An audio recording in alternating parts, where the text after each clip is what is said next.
and welcome to this edition of Dustin's Kaleidoscope. I'm Dustin, and today I have the pleasure of being here with Nancy Heins-Glaser, who is the host and producer of two shows here on SOMAtv. Well, the first one is Meet the Artist, and the second one is All Art All the Time. So we're going to talk a little bit with Nancy today. Thank you so much for being here, Nancy. You bet. So first of all, I wanted to ask you about your first show, which is Meet the Artist. That's the one that has been on the longest, is Yes. that correct? Okay. When did you start Meet the Artist? About 14 years ago, 1998, I proposed doing a show, a theater interview program, and they said, we have a program. It's really primarily about the visual artists, but you can include theater in that. And I said, well, I could do that. And I had been in theater at that point for some time. I'm married to an art teacher and love art and collect art, so I can do that. In fact, I'll be sort of everybody. I'll be the everyman. And that'll be all right, because I'll bring to it a different perspective than one that may be more technical. So I started that about 14 years ago, and about 2 years ago or so I began All Art All the Time, which is out in the field. They're shorts out in the field. So. Okay, so Meet the Artist, is that basically you focus on one artist, or how is that different from All Art All the Time? Can you explain what Sure. Well, I wanted to be able to do shorter versions of something similar. I didn't want to feel restricted to only doing in-studio shoots, which has great points because you have audio control and generally lighting. It's more structured environment, but I wanted to take it sort of out there and feature some of the events or exhibits or people that were at them, and focusing not only on the artist but the public's reaction to the art. And whether it's theater or visual arts or music, that's really why I wanted to take it on the road a little bit. Okay. And so we expanded, and it fits. I do 2 shorts within one time slot, so we worked it out, and I found a wonderful editor and a couple of volunteers around here who love the shows and love the art, and that's how that started. And it's really limitless. The possibilities are endless of what you could do with our art because there's so much. So getting back to the initial show you had, Meet the Artist, so it sounds like there was some a similar or maybe the same show that was already in existence, or was it a completely new show? It was a brand new show. They had a producer, someone who was going to be the host who backed out. So they had an approved show, and we're looking for a host. And then the producer also backed out, and so I began to do both. And really, I haven't run out yet of subject matter. So how do you decide on who? First of all, do you focus on a certain medium like oil or sculpture, or are you just interested in all types of all art? of it? I mean, and that's why it's all art all the time too, because it doesn't matter to me, because it's all great. It's what builds our culture. It's what separates us from the animals, if you will. It really, to me, and I began to see it differently once I got used to being not happy with how I looked on camera. And once I just realized that it was the greatest opportunity I had in a concentrated time to interview people about what they do and why they do it and their inspiration, and have it be shared with the local community. I just realized how lucky I was. And that's really, so I don't focus on any particular subject or medium, or it's just all art is fabulous. And that's really how I do it. So if there's an event coming up, I might want to highlight that. For instance, the Artist Studio Tour is coming up. I think last year I had 9 people in the studio at one time to talk about it, maybe too many. But, sometimes you got to push the limit, too. I've had one-on-one, I've had groups, I've had the galleries, representatives from each of our galleries, and it just kind of depends on how the spirit moves me and who's available and what's timely. And we gave up doing event shows per se because time is a challenge, but Did I answer your question, or Yes, did I go you crazy? did. Yes, Okay. you did a great job. And I do want to go back to, you said that there is an artist tour coming up. So Yeah. for people who would be interested in going to that, can you explain when it is and what it's about? They're the two towns, Studio Tour Soma, which is South Orange and Maplewood Artist Studio Tour, is coming up, and I believe the date is June 5th. And it's usually from 11 or 12 till 4, and people come from all over to visit our artists' homes. They open their studios, actually do some painting or in-process work, but they get to talk about their work and share their studio, and other artists get a chance to see how someone else's studio is set up. And it's really a remarkable tourist draw for the area. And it's just exciting. And I usually go every year. And this year I'm going to go and take photographs again, because that's my favorite. And it's just a wonderful opportunity for our community to shine, which we are, both towns shine in my mind's eye, but the artists are in particular so gracious. Really. Do you have any idea, like, how many artists are going to open up their Oh, homes? heavens. It's usually somewhere in the neighborhood of 60. Wow. So the hardest thing is to choose.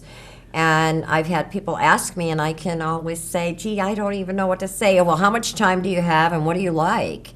Do you like abstract or, more realistic work? And then try to guide them. But it's almost impossible. And I just think it's the greatest thing we have going on here. And that's been going on, gosh, I think it's the 8th year, maybe it's the 9th year. Wow, okay.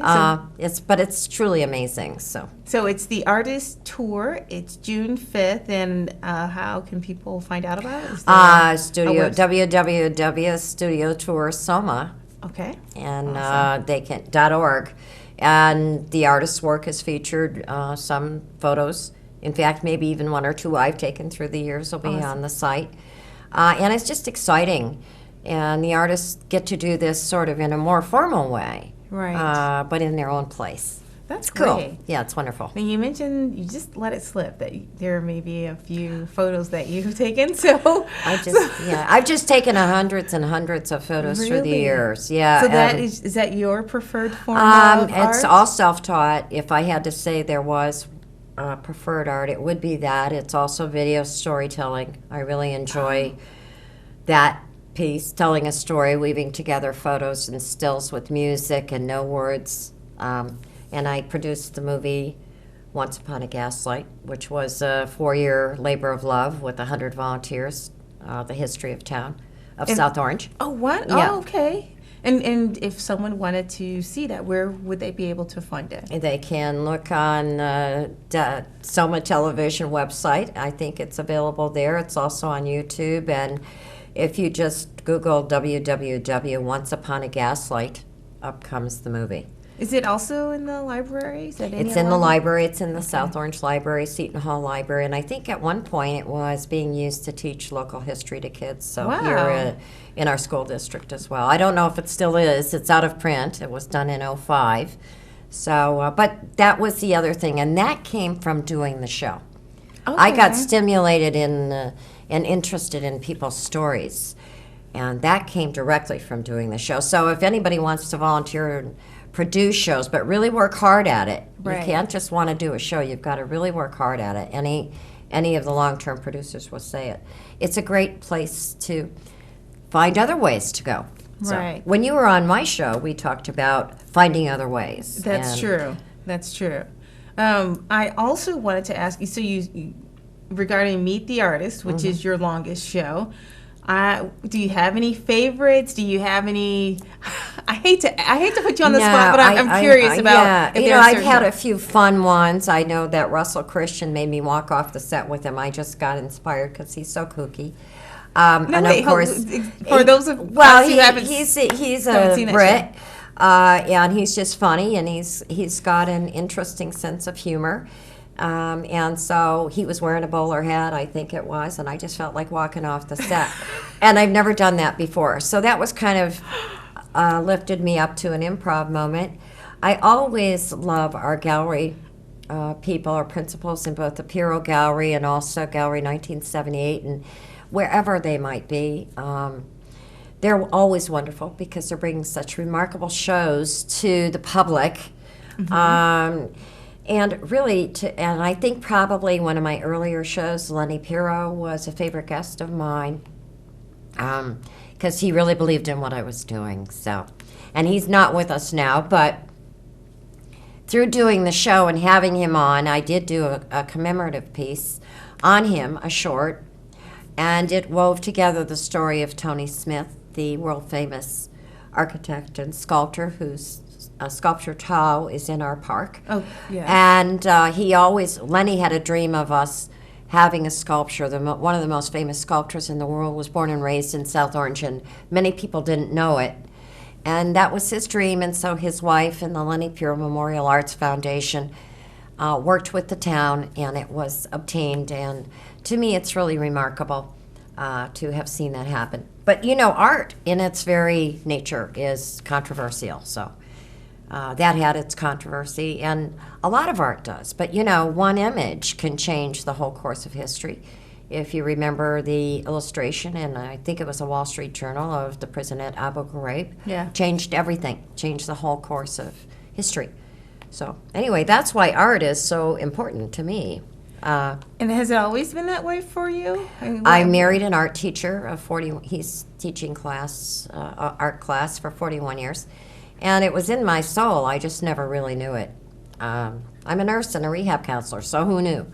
But this is really what feeds my soul, and that's so interesting, because that is very different if you are a nurse and, you know, now that you enjoy art. Actually, I can see you appreciating art, but to take it to the extent that you actually do shows, and you, not just one show, but two, that takes a lot. I know that it takes a lot of time, it takes a lot of planning, which gets me to my next question. How do you find that? Like in the beginning, how did you find people to come on your show? Word of mouth, asking around, being alert, going to openings, finding work that interested me, having other artists tell me, oh, there's somebody really cool, you should have them on, because you know, young and old, and I got into the aging artist as well, and the power of art to impact longevity. That was one of the things that I found most interesting too, is having a reason every day to go to a studio like Fran Wilner or Florence Wendt. It's one of my friend Florence's pieces. I saw the power in another way. And you mentioned the aging artists. So you mean people who have started producing art when they're older, or just both early and later, and the power of it to heal and uplift and transform and educate and inform, and all the things that are important to me about being here and living. Anyway, that's wonderful, because I don't think, you know, whenever I think about art, and I think a lot of other people think about art, they think about the most current, the trendiest, the art that's right in your face. What I like about your show, and what I like about the artists that you represent the entire spectrum. You have, at least from the shows that I've seen, you've had people who are less abled, you have people who, like you said, are older people, you know, you have the whole gamut. Now that you have been doing this for, you know, actually, I'm going to save this question until the second half. You know, this is Dustin's Kaleidoscope. I'm here. I have the pleasure of being here with Nancy Heins-Glaser, who is the host and the producer of Meet the Artist and All Art All the Time, and we're going to be back in a few moments.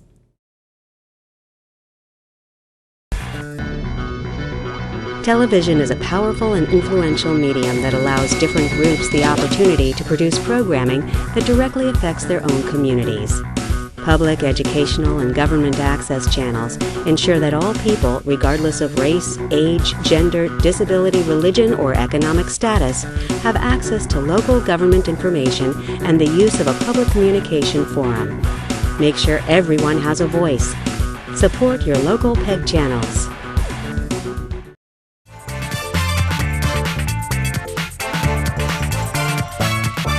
Here with Nancy Heins-Glaser, who is the host and producer of two shows here on SOMAtelevision, Meet the Artist and All Art All the Time. So before we left for the break, I was just about to ask you, basically, since you've been interviewing people and you have a lot of experience in art, have you ever thought about, other than just the photography, have you ever thought about doing art yourself? Video storytelling, when you don't have any video skills, is always interesting. I just work around wonderfully talented and giving and also interested people in the stories I'm telling. And I won an art contest in the 8th grade and beat out my friend Erica Rodich, and no one has gotten over it. I was a painter, but I got into college and took some art classes and said, I don't know, that upside down cigarette thing that was going on, the pop art at the time, I think Andy Warhol was big. That's how old I am. I said, I think maybe that's not my field. And I got discouraged a bit, but I went into theater in now I have to really think about this, probably 83, to learn how to read in front of people because I was very insecure. And then I got bitten by the bug, so I did almost 22 years of theater also. Really? And that's really what helped me want to do the interviewing, is I met, so it was always the last few years. I had 1 year as an ingenue, and the rest of it I played grandmother. So I was typecast really from age 28 on as a grandmother, and it's because I had the physicality. And at first I was annoyed, and then I realized that's not so bad. And so then it was me and the kids. So it was always me as the grandmother and all these young people in some obscure theater in New York, so far off Broadway. I was under it, as I say, but I enjoyed it, and it was through that I got the richness of the people I was acting with. And that I think became part of why it was comfortable for me sitting in your chair. It's all part of a show, it's all part of working together and sharing. So you were completely comfortable talking. I did not know that you were an actress. Do you still do any acting? No. Oh, no. Gave that up a while ago. Can't remember lines. I think that also the wisdom is knowing when it's time to leave something. And when you were on my show, you were talking about that, always kind of weaving the story a little bit ahead of it, staying focused and trying to do that. And so that's really, I think it's knowing when it's time to leave and find the next adventure. So it's been a wonderful ride, though, I tell you that. And we have so many artists around here. My goodness, this show could go on forever. And my hope is that the art piece of it continues for many, many years to come, because it's so fulfilling. I actually have people watch, and I had my 84-year-old friend used to watch and tell me to fix my hair. But, go for a dye job. But she was my fan, and she really did care, and she got something out of it that she never would have. She met people by watching that she never would have met in her age group. So how fun is that? But anyway, that's great. A visual artist I'm not. I'm married to one. Okay. And this is one of his students' wonderful works. That's his name is Heins-Glaser. He's my art hero. Okay. Because he's been at it for 41 years. And, I think really the role we serve in this chair is one of teacher. You actually end up teaching, and by sharing your teaching. And I've always felt that those who can't teach do, instead of the other way. It's powerful. It's a powerful position to be in your chair. But anyway, enough said. But I don't do painting well. I sure admire it. I love encaustic work. I think maybe if I tried anything, I would try that. I did try pottery for about 2 weeks. And anyway, but my sustaining artistic endeavor has to do with people. Okay. And how wonderful they are, truly. I agree. As creations of art, actually. Yes, I definitely agree that we are here to tell a story, and I think both of your shows do a wonderful job of telling the story. Now, I've been focusing a lot on the physical, tangible art, but you also do tapings of actually programs, meaning like the theater and things like that. Can you tell us a little bit more about that and why you decided to go in that direction, or was this just all part of your grand scheme? All part of it, because one thing led to another, led to another, led to another. taping some of the important programs we have in community here, like the Interfaith Holocaust Committee and Martin Luther King events. And it's all part of weaving who we are as community and as culture. And it's art, even though I just am not a great videographer. I want to be. But it's really about pulling things together in all their many forms that make us human. That is amazing to me. And when you see people telling a story about growing up here at a time when it was not diverse, and the work that had to be done, you begin to appreciate the community's depth. And then the art is such a vital piece of it. We moved here in 1979, there was really barely a movement beginning. And then, of course, the Pirro Gallery, and then Gallery 1978, Lenny Pirro and Judy Wookich and Susan Napak and the countless artists who really pulled the core together to develop the community is what I caught wind of. I just figured I was the luckiest person I could imagine to be able to have all these people to interview. I didn't have to go looking very far. But anyway, that is, to me, art builds pretty much everything. And Nettie Thomas, Forney Thomas, who's also an artist, filled out my list for me. I said, art builds friends, art builds neighborhoods, art builds communities, art builds culture, and she said, and art builds character. And I really feel that art is such a powerful tool for building, and we've done so much destroying as humans. So that's really kind of my mission and why I've taken it where I have. You've done a wonderful job, and you've done a very in-depth job. If you had to look back and, like, since 1998 when you started Meet the Artist, what is something that you did not expect to come of this? Like, what is something that surprised you about this? I think making the movie. I woke up in the middle of the night and said, well, if David Hartman can make a video of Brooklyn, why can't we make one here? And I really almost wish I hadn't had that thought. But it was a bolt from the blue, and it was a lot of pain. It was 4 years of a real difficult time. But I look at all the people I met from the doing. Right. It was from the doing. So I never would have met them. I never would have met some of the elders in this community, and some of the people of different nationalities and backgrounds, and so that was an unexpected. And again, that came directly from doing the show. Okay. So, and I suppose that's it. Just the doors that open to people. Now, as you're telling me about all of the different projects and the two shows that you've done, it occurs to me that it takes a special type of person to even try to do this. So a little while ago you mentioned, well, I'm not the best videographer. However, you still go ahead and do it. Why? You said you were not you're a nurse by trade.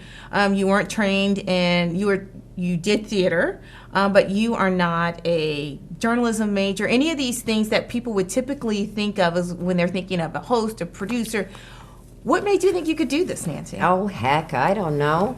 I just figured I cared enough, and if I was sincere, people would respond, and that's been truthful. And that I liked it so much that why not give it a whirl? And I think that's the one thing that you mentioned on my show, too, is that why not? Not to think that I could do it better than anyone else, but at least as good. And what fun. Yes. And isn't life really we have so many things to work through in our life as humans that really you just got to have fun. So to me it was kind of good, clean fun. And learning how to do the video, I'm still learning. And I've been doing it a long time, and that's okay. It's called lifelong learning. I'm not a techno person, and that's all right. Doesn't make me bad. No. I'll just keep learning. So let's see if that's the other thing about art and the older person. You always have something more to do and more to create, and as long as you do, you have drive, and you stay alive, and you're vital, and you're involved. That's probably the second thing I learned, is that if you just really put your heart and soul into it, something good's going to come of it, as long as you're pretty much pure right here. It's going to come out good, even if it's bad. So, anyway, did I answer your question? Yes, you did. Okay. And you know, the other thing that you mentioned is that when you started the shows and people were very interested in being on your show, but you even mentioned that you were fortunate enough to attract people who wanted to help you as far as the editing, the taping. So for someone who does not have this as her specific education, that's pretty impressive that you were able to produce a product that was at such a level that people were like, yeah, I'll help you. You know, I'll be on your show. I'll help you edit. I'll help you, you know, with the videotaping, whatever. So I think that also speaks to your first comment, which is just try it. Just try it. And, you know, there's people who are just game. They're up for it. They want to be challenged. And even artists who don't like to talk about themselves come on, and one or two don't want to, but they came on anyway because what the heck? So I don't know. Thank you for saying it took something special. I don't think it took anything special. Really, all it took is being willing. But I think that is it. I mean, I think there are a lot of people who may be looking at this show and may think, well, I can't. I think you basically have proven to them that you don't need the particular background in art history. You don't need to be, you don't need to have a BA in journalism. All of these things. It sounds like from what you're saying is that you have to have an interest. You have to have the drive, because you can have the interest, but it took something. It took you. You had to do something in order to actually have the show on the air. You know what I mean? So that I think that's a great lesson to share with people out here. I want to say one last thing. When I first started here 14 years ago, I learned how to use the cameras. I still don't know how to use them, but I think it's a viable way for people to learn a new skill. Volunteering is always fabulous, and we could always use more right here in the studio. And young people, old people, you get to mix it up. It's pretty fun. And I want to thank you for having me on. I really appreciate it. Thank you so much for being here. We have about 30 seconds left. And do you have anything, you talk about art a lot, but are there any words of wisdom that you would just give people in general? Since you followed your dream? I mean, I guess in 30 seconds or less, if you're interested in something, chances are pretty good that people out there are. And so just use your own instinct about what you're curious about, and it's going to work. That's it. Great. Thank you so much for being on the show today. That was Dustin. This is Dustin's Kaleidoscope. I had the pleasure of having Nancy Heins-Glaser here, who is the host and producer of 2 shows here on SOMAtelevision. The first one is Meet the Artist, and the second one is All Art All the Time. And you can catch any of those shows on SOMAtv. You can catch shows on YouTube, and of course, you can always catch them on TV as well. Thank you so much, Nancy, for being here. I appreciate it. Really appreciate it. My great pleasure. Thank you. Okay. That's it for this episode. We'll see you next time.